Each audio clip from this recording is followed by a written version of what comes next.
Você está no canal Eu Estudo a Lição com o pastor Samuel Camilo.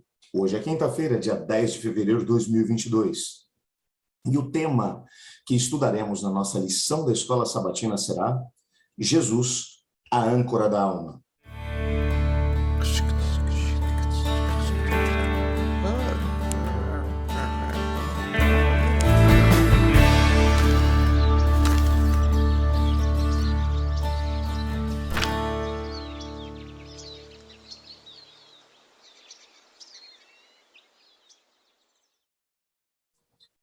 Você sabe que nessa semana estamos tratando de uma temática dentro dessa parte específica da carta aos Hebreus, entendendo que as pessoas, os indivíduos que foram os destinatários dessa carta ou dessa homilia, desse sermão, eles acabaram passando por um momento muito difícil, muito complicado. O que eles estavam vivendo? Bem, eles haviam se entregado a Cristo Jesus, estamos falando de judeus, e por causa disso estavam sofrendo perseguições. Alguns haviam perdido suas propriedades, os seus recursos, outros estavam até mesmo presos por conta disso.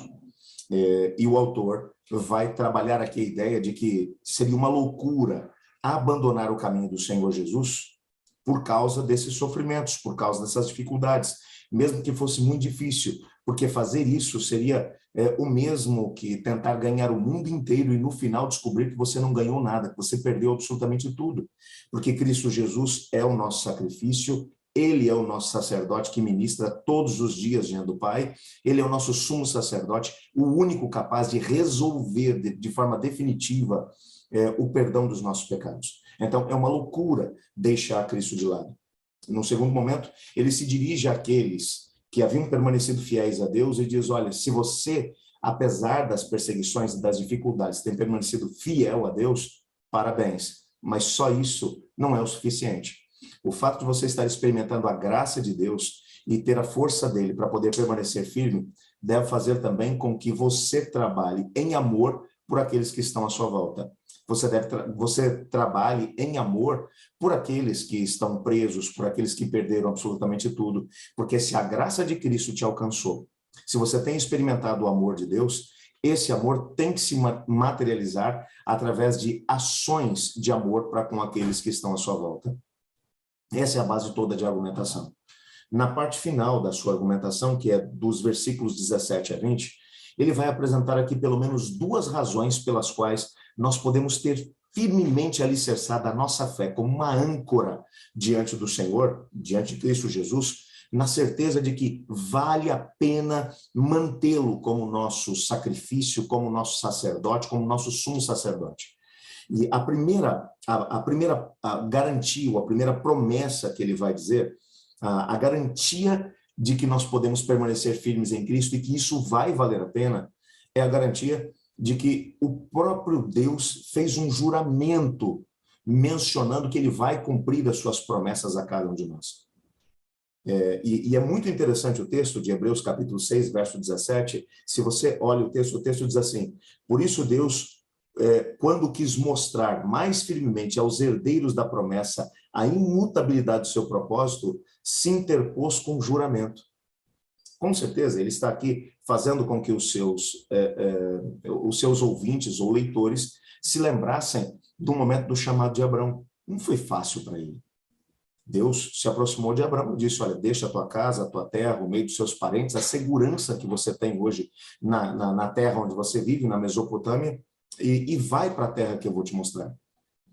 Interessante que lá no capítulo 11 de Hebreus, ele ainda vai argumentar que Abraão saiu sem saber para onde ia.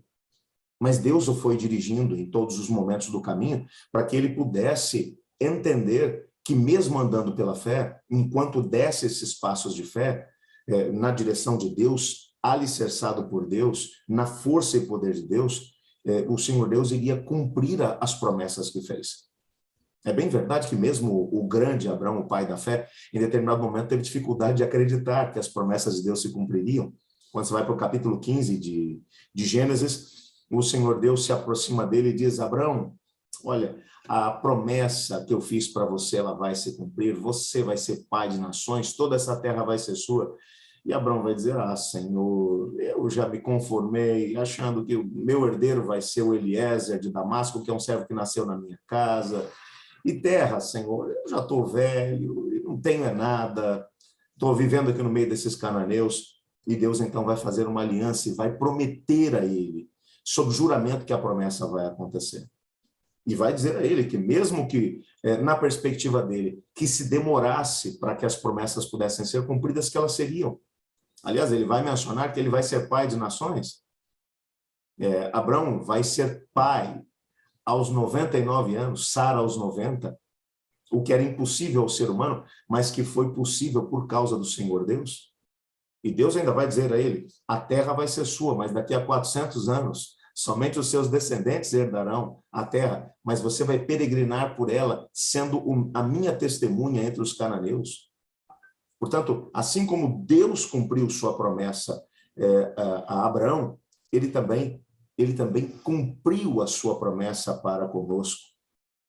O interessante é que vai haver aqui também, no contexto do capítulo 6, uma citação, e essa é a segunda promessa que Deus vai fazer, a segunda garantia que ele vai dar, do Salmo, capítulo 89, versos 34 a 37, aonde o texto diz, não violarei a minha aliança, nem modificarei o que os meus lábios prometeram. Uma vez jurei por minha santidade que nunca mentiria a Davi, e sua posteridade duraria para sempre, e o seu trono como o sol diante de mim. Ele será estabelecido para sempre como a lua e fiel como a testemunha nos céus. Nesse momento, ele vai lançar mão agora de outro personagem muito conhecido, o autor aqui da carta aos Hebreus, na experiência dos Hebreus, que era o rei Davi. Deus havia prometido que faria com que a sua descendência fosse fiel e que o seu trono permaneceria para sempre.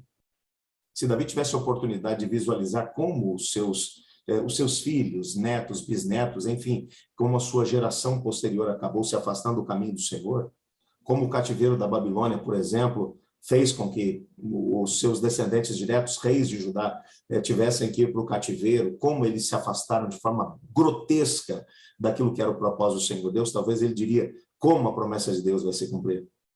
Mas o fato é que Cristo Jesus, no tempo certo, ele veio, mesmo que naquela época a monarquia já não estivesse mais sendo executada dentro do país e o poder estivesse na mão do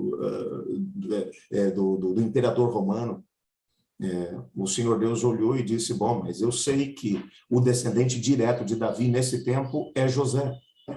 E a genealogia mostra exatamente isso. José, apesar de ser visto pelas pessoas do seu tempo como um simples carpinteiro da cidade de Nazaré, o José era, na perspectiva de Deus, o descendente de Davi. Se a monarquia não tivesse sido tirada, ele estaria no poder, apesar de naquele momento ser apenas um simples, um humilde carpinteiro de uma cidade desconhecida do norte de Israel. Mas Deus olha e diz, ele é o descendente de Davi. E agora, numa perspectiva tremenda, o Senhor Deus, aparece a noiva, o anjo Gabriel, mandado por Deus, vai aparecer a noiva do José, vai dizer para o José que ele vai sim ser aquele que vai criar o Filho de Deus. José vai adotar o Senhor Jesus como seu filho, e quando Cristo ascende ao céu, ele é para sempre o descendente de Davi que está sentado sobre o trono.